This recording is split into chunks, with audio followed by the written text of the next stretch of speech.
Hey, what's up? It's me again. I forgot to add quite a bit of stuff actually, but the main thing, there was a point or two, I suppose, where my timing was off by maybe a tooth on one camshaft. Uh, okay, let me back up a little bit. When I first did the timing belt change, I finally got everything assembled. I got a new fuel pump and tensioner and all that good shit. And yeah, so I got everything good, and I believe my timing was correct at the time.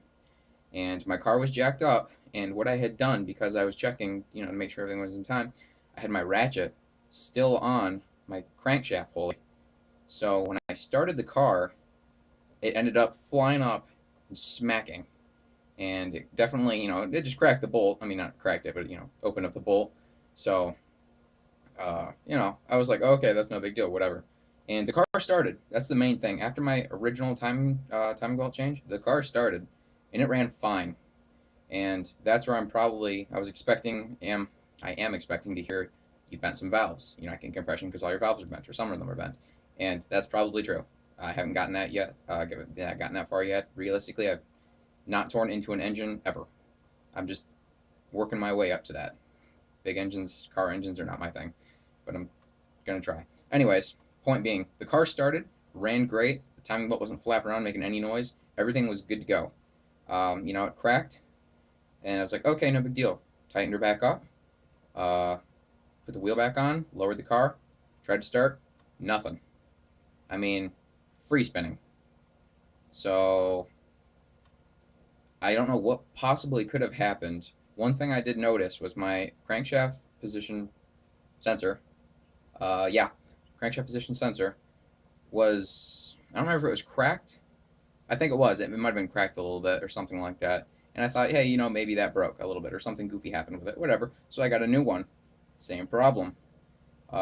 Just recently, in the past few days, when I decided to finally start getting back into the car, what I did, I took a look behind the crankshaft sprocket, uh, the blade that goes through the position sensor uh, was bent pretty bad.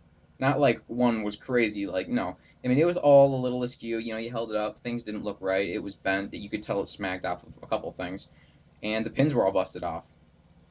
So it wasn't even really spinning. So it's like, okay, so this is my problem. It's the blade. It's obviously not going through, and it's not sending a signal to fire the injectors, and that's probably what it is. So I fixed that. I just got that the other day. Tried to use the old pins; they were too small. Ordered new pins. So the sprocket is good. Um, the trigger blade, the trigger blade, whatever, Ninja Star, and the pins are all good. The spacer, that's good. Got the pins going through all those. Those are all good. And, you know, had my mom start the car. I looked underneath, and, it was spinning. It was going through it. Before I made the first video I just shown you, I actually checked my crankshaft position sensor. I took it off and checked it to make sure that it wasn't broken because I thought maybe my old blade and the new sensor hit each other and maybe it broke it. But it seems okay, so maybe someday I'll get another one and test that. Can't figure out anything else. So yeah, anything to do with down there, I believe is okay, good to go, but still no compression. I'll have to check my valves. Uh, I don't know. Maybe I'll do a compression test again now that I have the trigger blade sensor and I can see if I'm still not getting compression. Well, I really don't know if that would help me or anything because I need to narrow it down between two things, either the fuel pump or the valves being bent. But again, I just wanted to let you guys know that little backstory.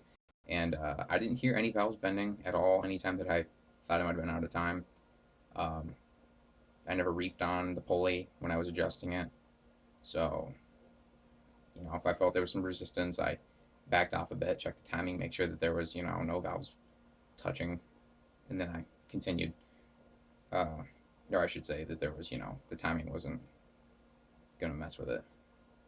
But even so, hopefully you guys can give me an idea of what's going on here because I really need to drive my car. I've been relying on bikes for transportation this entire summer, and it's fun. I love bikes, but it's not very effective. All right. Thank you very much. I appreciate you helping me look into this, and hopefully I can figure something out by the end of the day.